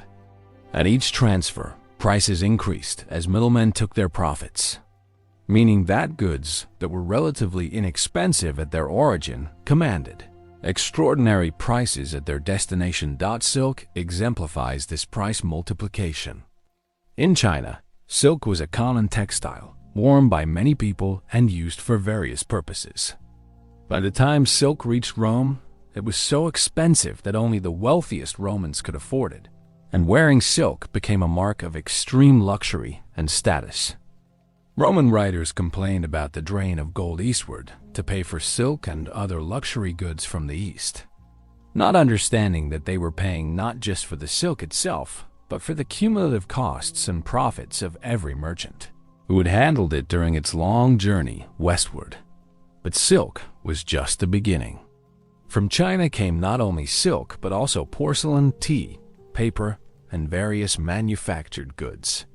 From Central Asia came horses, jade, and various mineral products. From India came spices, precious stones, cotton textiles, and indigo dye. From the Middle East came glass, carpets, and luxury textiles. From the Roman world came gold, silver, glassware, wine, and olive oil. The variety of goods moving along these routes was extraordinary, and the cultural exchanges they facilitated were even more significant than the economic ones. The Silk Roads functioned because of a series of oasis cities that dotted the routes through Central Asia. These cities, Samarkand, Bukhara, Merv, Kashgar, and dozens of others, were far more than simple trading posts. They were sophisticated urban centers with their own cultures, governments, and economic systems. They provided the infrastructure that made long-distance trade possible, markets where goods could be bought and sold, warehouses where goods could be stored, banking facilities where credit could be arranged, caravanserais where merchants could rest, and security forces that protected trade routes from bandits. Samarkand, located in modern Uzbekistan, exemplifies the cosmopolitan nature of Silk Road cities. At its height, the city was home to people from dozens of different ethnic and cultural backgrounds: Chinese, Persian, Indian, Turkic, Arab, and more. Multiple religions coexisted: Buddhism, Zoroastrianism, Christianity, Islam, and various local faiths. Numerous languages were spoken in the markets and streets. This diversity wasn't just tolerance, it was economic necessity. A trading city that excluded merchants based on ethnicity or religion would quickly lose business to more welcoming competitors.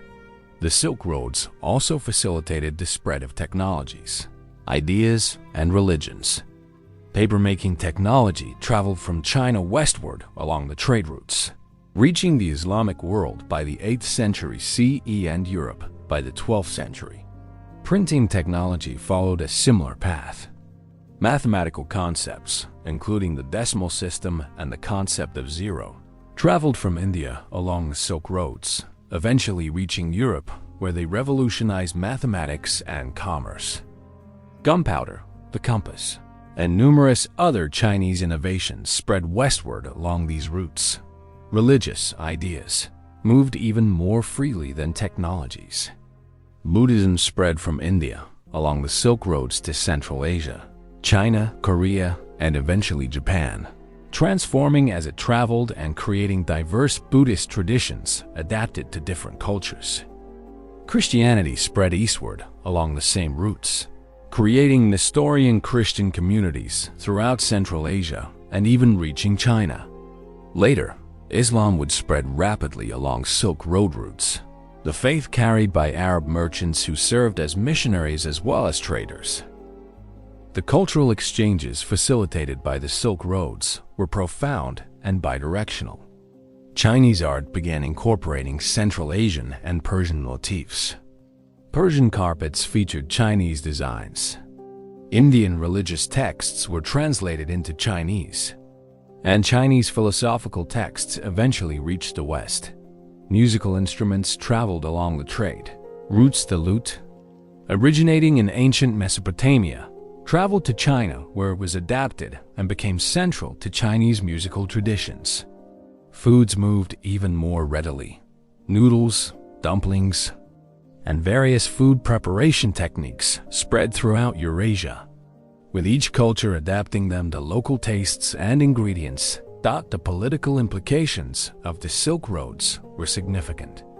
Empires rose and fell partly based on their ability to control and profit from these routes.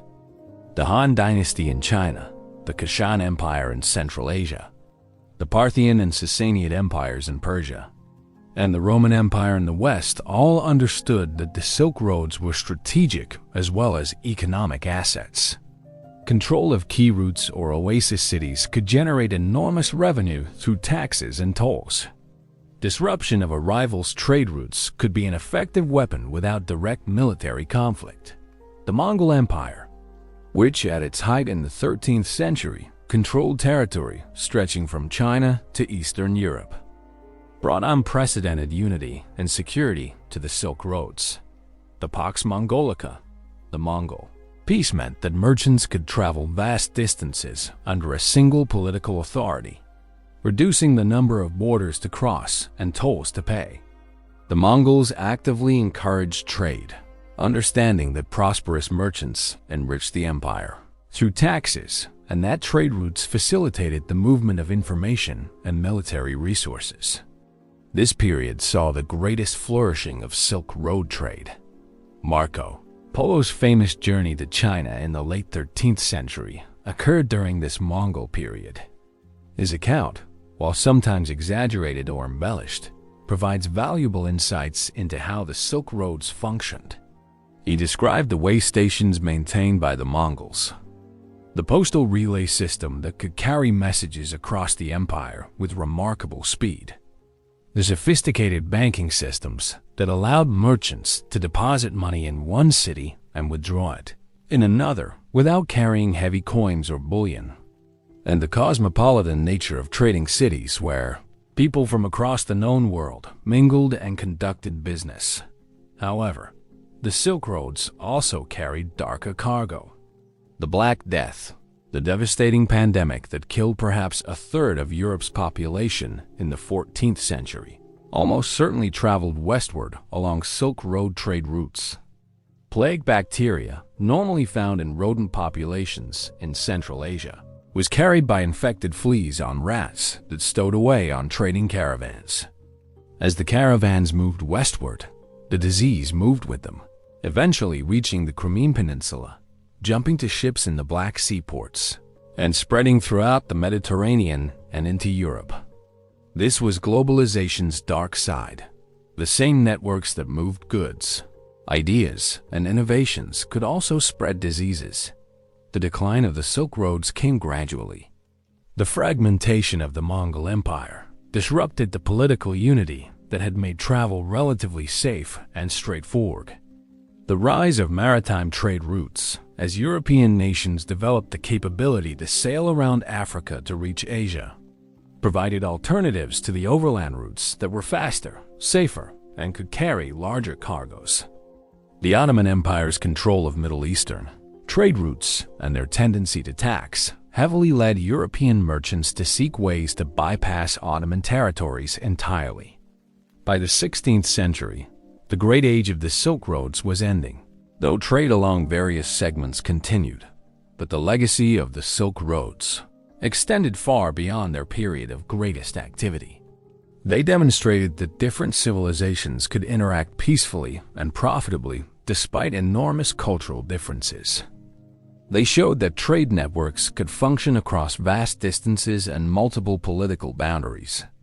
They proved that commerce could facilitate cultural exchange and innovation, carrying not just goods, but ideas, technologies, and entire worldviews across continents. The Silk Roads were, in many ways, the first globalization, and they set patterns that continue to shape our interconnected world today. Chapter 11. Networks that changed the WRL. They journeyed from the first. Obsidian moving across the East African landscape 200,000 years ago to the transcontinental networks of the Silk Roads. We've seen how climate change drove innovation, how rivers and seas became highways, how mountains were crossed and deserts traversed, and how trading networks created cities and civilizations. Now we must ask, what does all this mean? How did these ancient trading routes shape humanity, and what lessons do they hold for understanding our own interconnected world? The first and most fundamental insight is that humans are, by nature, connecting creatures. Every other species lives primarily within its immediate environment, interacting mainly with nearby members of its own species. Humans, uniquely, create networks that extend far beyond our immediate social groups and geographic ranges. We've been doing this not for centuries, but for hundreds of thousands of years. Trade wasn't something that emerged with cities or agriculture. It preceded them and may have helped create the conditions that made them possible. These early trading networks shaped human evolution itself. The cognitive abilities required for trade, the capacity to value things beyond immediate utility, to trust strangers enough to exchange with them, to remember obligations across time, to imagine what distant others might want or need. These are distinctly human capabilities. They required and perhaps drove the development of sophisticated language, complex memory systems, and the ability to model other minds.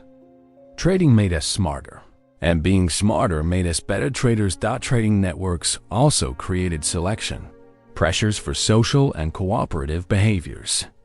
Groups that could maintain trading relationships, that had reputations for fair dealing, that could coordinate complex exchanges involving multiple parties and delayed reciprocity. These groups survived and thrived.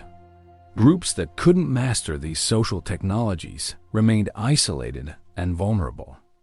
over thousands of generations. The advantages of being embedded in trading networks would have favored individuals and groups with the cognitive and social abilities to participate effectively in these networks. The evidence suggests that trading networks preceded many other supposedly fundamental human innovations. We were trading long before we were farming. We were creating continent-spanning exchange networks before we had writing or cities. We were using symbolic markers to signal group identity and facilitate long-distance connections before we had developed most of what we consider civilization. This suggests that trade, exchange, and the social connections they create are more fundamental to human nature than we typically recognize. Trading networks also demonstrate humanity's ability to turn constraints into opportunities. Every barrier we've discussed, deserts, mountains, seas, vast distances, was eventually transformed into a highway. This transformation required innovation, cooperation, and the development of specialized knowledge and technologies. The Obsidian trader needed to know sources and routes. The desert merchant needed camels and knowledge of oases. The mountain trader needed hardy pack animals and understanding of seasonal weather patterns. The seafaring merchant needed ships and navigation skills. Each environment created different challenges, and humans developed specific solutions. The resilience of trading networks is also remarkable. Climate catastrophes that collapsed the 50,000-year-old bead network in Africa didn't eliminate trade. They disrupted specific routes and patterns. But new networks emerged adapted to new conditions. The collapse of the Bronze Age civilizations disrupted trade, but didn't end it permanently. The fall of the Roman Empire fragmented European trading networks, but didn't eliminate them. Throughout history, trading networks have shown an ability to adapt, persist, and eventually recover from even major disruptions. This resilience stems partly from the fact that trading networks create their own momentum. Once a route exists and people depend on it, there are strong incentives to maintain it even through difficult times. Merchants who have invested in relationships, infrastructure, and specialized knowledge don't abandon these investments easily. Communities that have built their economies around trade will work to maintain that trade even when conditions become challenging. The networks, once established, develop a kind of institutional persistence that carries them through crises. Trading networks also transformed human cultural evolution. Before trade, innovations were local, spreading slowly, if at all. A new tool design or technique invented in one region might take centuries or millennia to spread to neighboring regions. Trade accelerated this process dramatically. An innovation in China could reach the Mediterranean within decades via Silk Road merchants. A new crop or domesticated animal could spread across continents within generations. Trade networks became innovation networks, carrying not just goods but knowledge, techniques, and ideas. The cosmopolitan cities that emerged at trading network nodes became engines of innovation, bringing together people from different cultures, with different knowledge bases and different approaches to problems, created environments where new ideas could emerge. A Chinese silk weaver might see a Persian design and adapt it, creating something new. An Arab mathematician might learn Indian numerical systems and develop them further. A Greek philosopher might encounter Eastern religious ideas and synthesize them with Western thought. This cross-pollination of ideas, facilitated by trade, accelerated human cultural evolution. Trading networks also had political and social consequences that extended far beyond economics. They created interdependence between regions, making conflict more costly and cooperation more beneficial. A kingdom that made war on its trading partners risked its own economic security. This didn't eliminate warfare, far from it, but it created incentives for diplomacy, negotiation, and peaceful resolution of disputes. The merchant who profited from peace became a political actor with interests. different from those of warriors and conquerors. The institutions that emerged to support trade banking, insurance, contract law, standardized weights and measures. Commercial courts became foundational elements of complex societies. These institutions required and helped develop concepts of property rights, enforceable agreements, and impersonal trust. You could do business with someone you'd never met before, from a culture entirely different from your own, because institutional frameworks made such interactions relatively safe and predictable. These frameworks, first developed to facilitate trade, became building blocks for modern governance and law. Trading networks also created the first truly cosmopolitan cultures, communities where diversity was normal and even advantageous rather than threatening. In the great trading cities, one learned to deal with people who looked different, spoke different languages, worshipped different gods, and followed different customs. This didn't eliminate prejudice or ethnocentrism, but it created environments where cooperation across difference was necessary for survival and prosperity. The tolerance, or at least pragmatic acceptance of diversity, that characterizes modern global cities has ancient roots in trading centers. The environmental costs of trade, visible even in ancient times, also deserve recognition. Deforestation to build ships, depletion of water sources by cities grown large on trade, soil erosion from trails traveled by countless caravans. Trade has always had environmental impacts. These were generally smaller in ancient times due to lower population densities and less powerful technologies. But the pattern was established. Economic activity creates environmental change, and trade amplifies both the activity and its consequences. Perhaps most importantly, trading networks reveal that human progress isn't linear or inevitable. The same networks that created prosperity and cultural fluorescence could also spread diseases that decimated populations. The same interdependence that made trade profitable also created vulnerabilities. When networks collapsed, the communities most dependent on them suffered most. The wealth concentrated in trading cities made them tempting targets for conquest. Progress always came with costs and risks, and understanding these trade-offs is crucial for grappling with our own interconnected modern world. Looking at these ancient trading routes from our modern perspective, we can see both similarities and differences with contemporary globalization. Like our ancestors, we live in a world of extensive networks connecting distant regions. Like them, we benefit from specialization and comparative advantage. Different regions, producing what they do best and trading for what they need. Like them, we face challenges of cultural difference, political conflict, and environmental constraint. But we operate at scales and speeds they couldn't have imagined, with technologies that would seem like magic to them, yet following patterns they would recognize. The first trading routes emerged from basic human needs and capacities: the need for materials and goods not available locally, the capacity to trust and cooperate with others, the ingenuity to overcome obstacles, and the social intelligence to maintain relationships across time and space. These routes created the conditions for civilization as we know it: cities, writing, specialized knowledge, cultural exchange, and technological innovation. They bound humanity together into increasingly integrated systems that shaped our history and continue to shape our present. Standing at the intersection of all these ancient roots, we can perhaps better understand our own position in history. We are the inheritors of traditions stretching back hundreds of thousands of years, traditions of exchange, connection, and mutual dependence.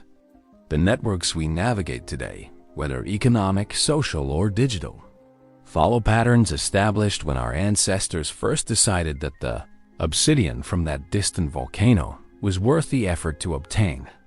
When they first crafted beads to communicate identity across vast distances. When they first trusted a stranger enough to exchange gifts that might be reciprocated someday. We are, still, The connecting creatures our ancestors became so long ago. We began this journey standing in the East African savanna 200,000 years ago, holding a piece of obsidian that had traveled 166 kilometers from its source. We've traveled through time and across continents, following the development of humanity's first trading routes from those earliest exchanges to the transcontinental networks of the Silk Roads. Now, standing in our present moment, we can finally answer the questions we posed at the beginning. How did early humans, living in small, isolated groups with no maps, no written language, and no wheels or pack animals, create networks of exchange that spanned continents? The answer lies in recognizing that trade wasn't just about moving goods. It was about building relationships. Each exchange created bonds between individuals and groups.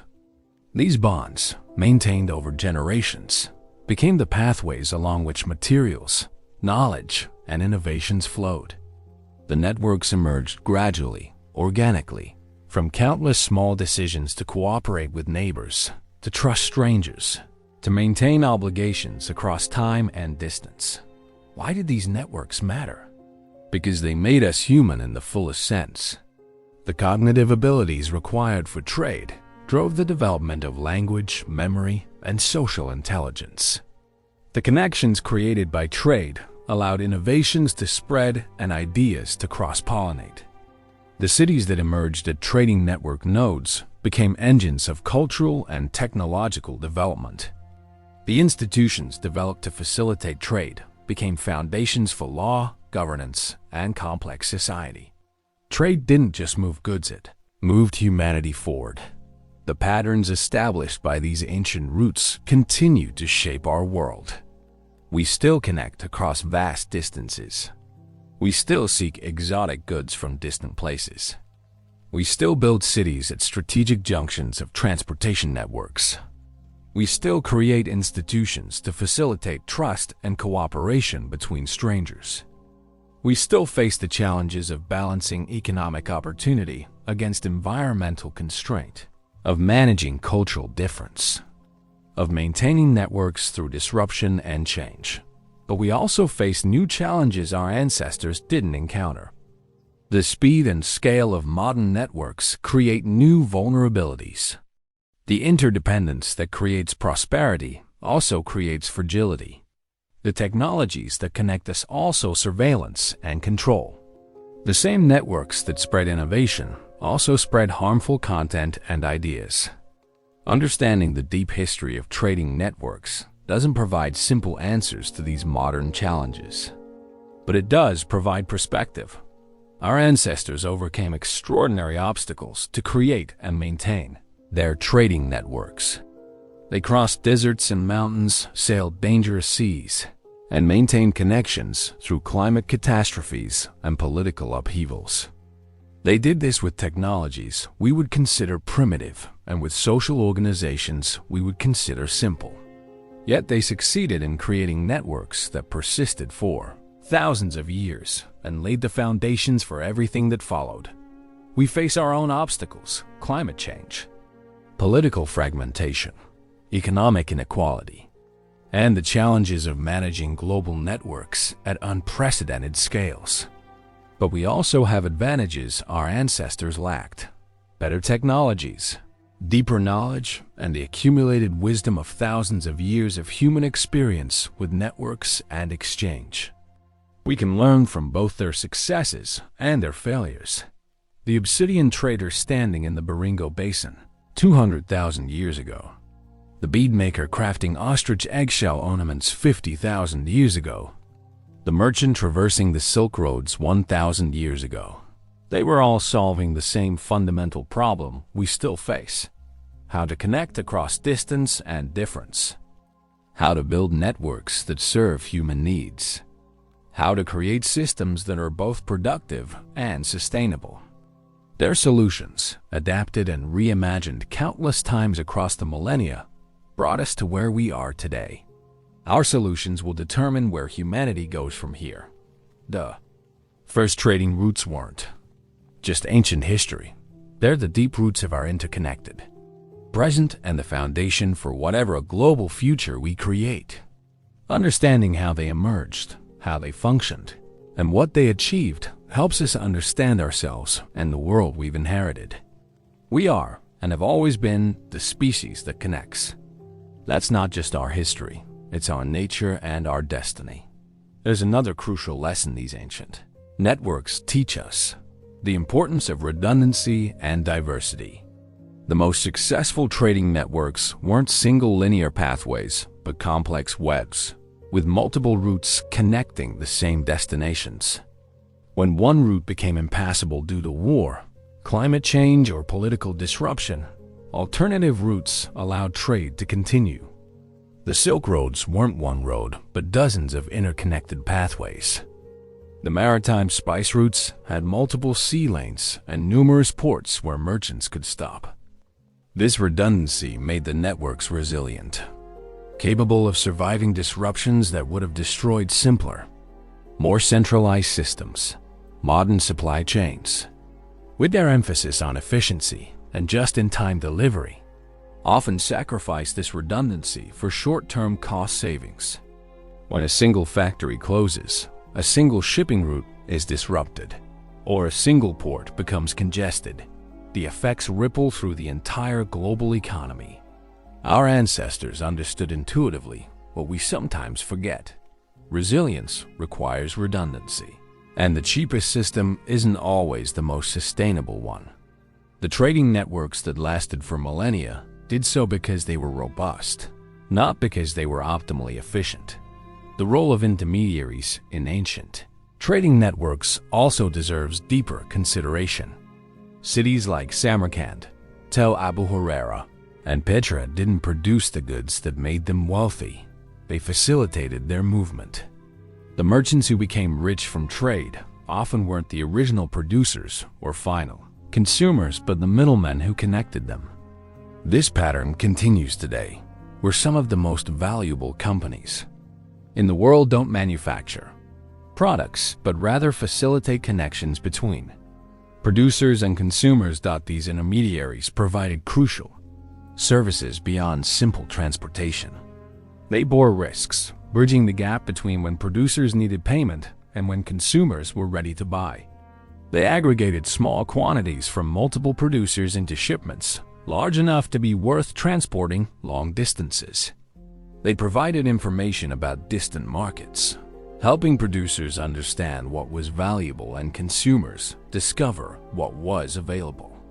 They established trust networks, vouching for trading partners they knew to strangers they were introducing. These functions created genuine value, which is why intermediaries could profit sustainably rather than being eliminated by producers and consumers dealing directly with each other. The ancient trading routes also reveal something profound about human psychology and economics. We don't just trade for things we need. We trade for things we want, things that signal status, things that are exotic and rare. Much of what moved along ancient trading routes wasn't necessities but luxuries. Roman merchants weren't importing silk from China because Romans needed silk to survive. They imported it because rare, expensive, beautiful things have psychological and social value. This has always been true and remains true today.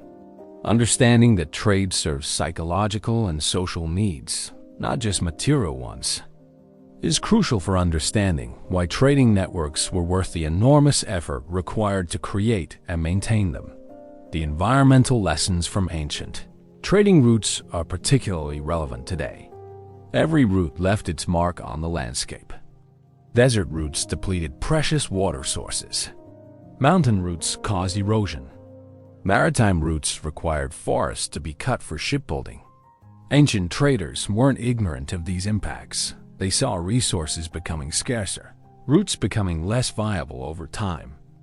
Some routes were abandoned when environmental damage made them unsustainable. The difference between ancient and modern impacts is primarily one of scale and speed, not kind. We're facing the same fundamental challenge: how to maintain the networks we depend on without destroying the environmental foundations that make them possible. Finally, These ancient networks remind us that globalization isn't new, and resistance to it isn't new either. Throughout history, there have been voices warning against dependence on distant trade, arguing for local self-sufficiency, fearing the cultural changes that came with commercial exchange. These concerns weren't baseless. Trade did create dependencies, did change cultures, did sometimes lead to exploitation. But the networks persisted because they also created opportunities, spread innovations, and generated wealth. The tension between the benefits and costs of interconnection is eternal, not modern. And finding the right balance has always been humanity's challenge. The story of humanity's first trading routes is ultimately a story of hope and human potential. Against incredible odds, with limited technology and facing enormous obstacles, our ancestors created networks that spanned continents and persisted for millennia. They proved that humans from vastly different cultures could cooperate for mutual benefit, that trust could be built across enormous distances, that differences could be bridges rather than barriers. These achievements weren't accomplished by saints or geniuses, but by ordinary people making practical decisions about how to obtain what they needed and improve their lives. If they could create such remarkable networks with stone tools and pack animals, what might we accomplish with our technologies and knowledge? The question isn't whether we can build sustainable, equitable, resilient global networks. It's whether we have the wisdom and will to do so.